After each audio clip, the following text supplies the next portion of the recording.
Сәлем, қайырлы күн достар. Бүгін сіздермен дәмі тіл үйірер дәл осылай пахлаваның жасалу жолымен бөлісетін боламын. Жасалу жолы өте оңай, міндетті түрде жасап көріңіздер. Видеоны жоғалтпас үшін каналыма подписаться жасап, қоңырауша белгісін басып қойды ұмытпаңыздар.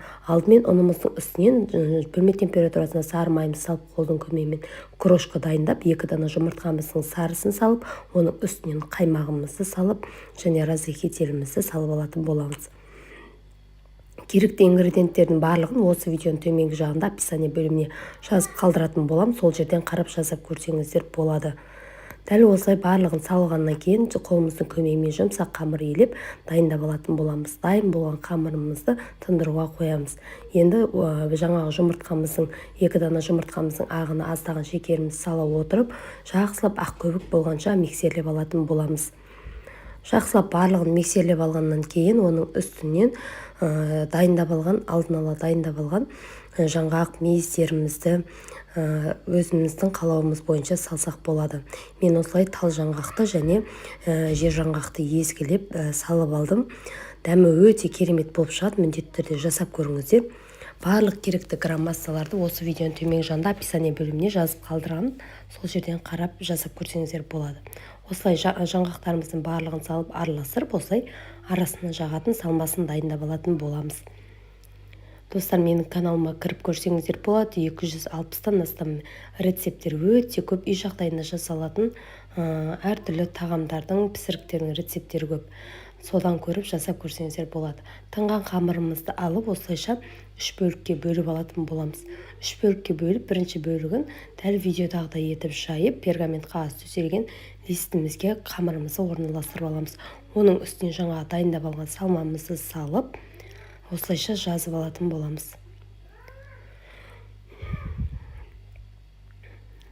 Дәл осылайша барлығын жағып, бір тегіс етіп жағатын боламыз, достар.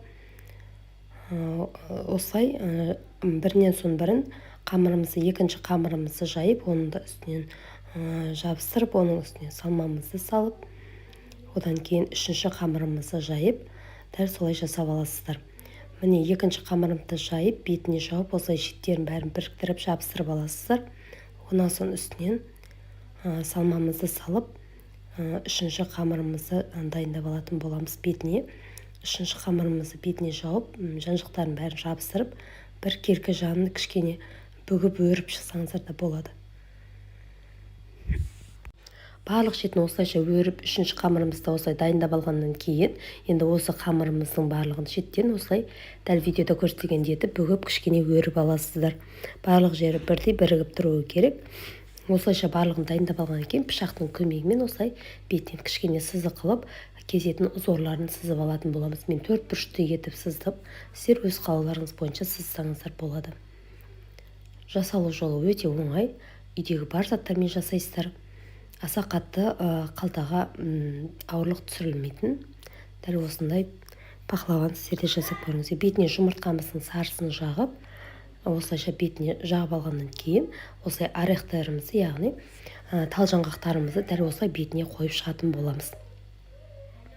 Барлық жеріне дәл осылай қойып, алдын ала қызып тұрған пешімізде 180 градуста 35-40 минут шамасында пісіріп алатын боламыз. Арасында қамырымыз піспей қалады деп ойламаңыздар, арасында қамырымыз да піседі. Міндетті түрде қызып тұрған пешімізге қоюымыз керек. Осылайша барлық тал жаңғақтарымыздың барын осылай бетіне қойып, сәндеп алдым. Енді 180 градуста қызып тұрған пешімізде дәл осылай пісіріп алдым.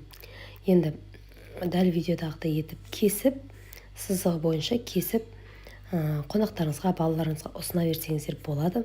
Достар, менің пахлавам ұнаған болса, рецепті жоғалтпас үшін каналыма міндетті түрде подписаться жасап, қоңырауша белгісін басып қойды ұмытпаңыздар. Назарларыңызға рахмет. Сіздермен бірге болған Алмагүл.